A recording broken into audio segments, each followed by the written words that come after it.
Tonight, the National Weather Service has confirmed that a tornado did in fact touch down in Sandy. People were stunned yesterday when the weather took a turn as many looked out their windows to see it. We sent go ahead. We sent Fox 12's Jeffrey Lindblom out there, and he spoke with some people that actually saw the tornado in their backyard. Jeffrey? You might notice that roof is missing some siding. That's because what this homeowner believes was a tornado picked it up and threw it all the way over here in a matter of minutes. There's a tornado in my backyard. Yeah, just pretty unique for out here. You know, you don't see this out in Sandy much. What in the world? That's the voice of Josh Clemmer's daughter, who's right. This is being called an EF-0 tornado, and he got a call from her when the weather went wonky. She started kind of freaking out about a tornado starting up in the backyard.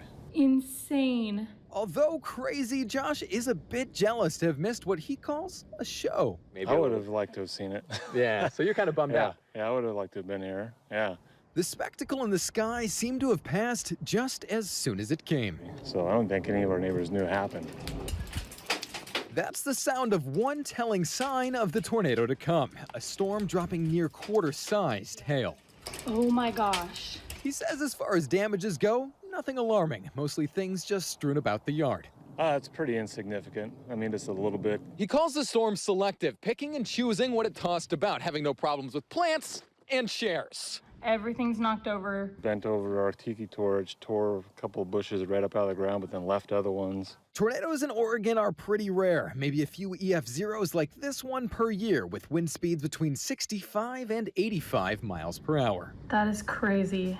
Josh says he's happy that he chose to bolt down this here gazebo just a few days ago. Otherwise, it might have been one of the things that the storm chose to throw about. Here in Sandy, I'm Jeffrey Lindblom for Fox 12 Oregon.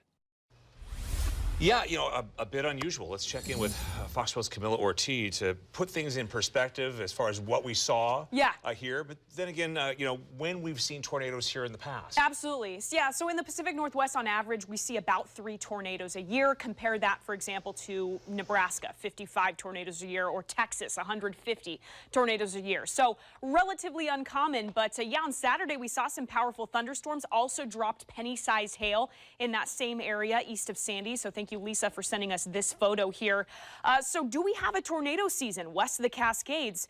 Technically, yes. Most, as you can see here in this graphic, occur in the spring and fall, and that mostly has to do with moisture. You need 3 things for a tornado to form: energy or heat, moisture, and wind. So we struggle with the heat here in our region, which is why most of them tend to be pretty weak. But you can see October, a very popular month. This is all the tornadoes we've seen since 1950. So usually we'll see those EF-0s, which is exactly what the National Weather Service confirmed from Saturday. So 65 of the 90 tornadoes we've seen dating back since 1950 have been EF-0s. We've had 20 EF-1s, a handful of EF-2s, and the most recent EF-3 was that deadly tornado that hit Vancouver in the early 70s. We have not seen an EF-4 or an EF-5 in the Pacific Northwest. So pretty interesting stuff. Thankfully, it seems like pretty minor damage, of course, from that tornado that was reported yesterday. So we'll talk a little bit more about your forecast for tomorrow. That's coming up. Pete, Taylor?